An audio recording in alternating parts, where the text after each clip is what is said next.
Le groupe Perenco se réjouit de ses activités pétrolières florissantes en République du Congo.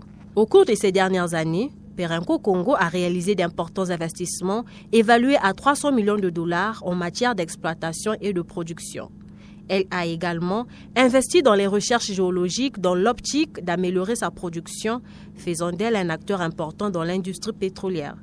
Une performance que la délégation de cette société, conduite par son directeur de développement, a partagée à Bruno Jean-Richard Etoile, ministre des Hydrocarbures, lors d'une séance de travail.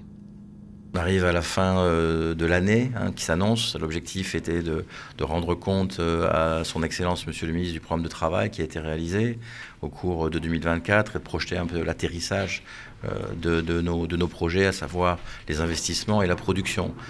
Nous avons atteint des pics de production au cours de l'année 2024.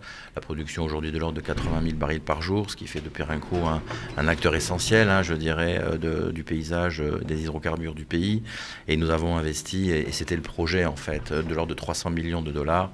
Et donc voilà, Monsieur le ministre voulait faire le point sur ces travaux. Les efforts consentis par cette société pétrolière participent de ce fait à la stratégie congolaise visant à augmenter sa capacité de production, mais aussi de valoriser les champs pétroliers en fin de vie. Pour y parvenir, Perenco s'est lancé dans l'acquisition des gisements, tout en développant des plateformes qui lui ont permis d'optimiser la production et des travaux d'exploitation. Au niveau, je dirais, développement, nous avons réalisé l'acquisition d'un certain nombre de champs matures de la société INI au mois de mars. L'objectif était pour nous de mettre ces actifs dans notre portefeuille et de mettre en œuvre notre savoir-faire de développement pour pouvoir, je dirais, optimiser la production et l'efficacité de ces champs. C'est ce que nous avons réalisé.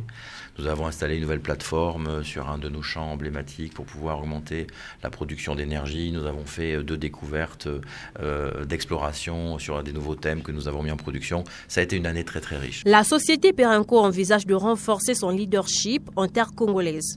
Les perspectives annoncées lors de cette entrevue épousent bien l'ambition du ministre des Hydrocarbures. Mais le ministre est plutôt satisfait. Il était également avec toute la direction, les directions générales du ministère. L'objectif aussi était de se projeter sur 2025. Nous avons des velléités de redéveloppement d'un certain nombre de champs qui vont peut-être nécessiter des ajustements contractuels, et il était important, sur la base des réalisations 2024, que nous puissions présenter notre vision de 2025 et déjà poser les jalons de nouvelles discussions contractuelles pour pouvoir définir les cadres qui nous permettront de développer ces nouveaux champs. Présente au Congo depuis 2001, la société Perenco exploite plusieurs champs pétroliers. Elle pourrait donc maximiser ses activités dans l'industrie pétrolière congolaise.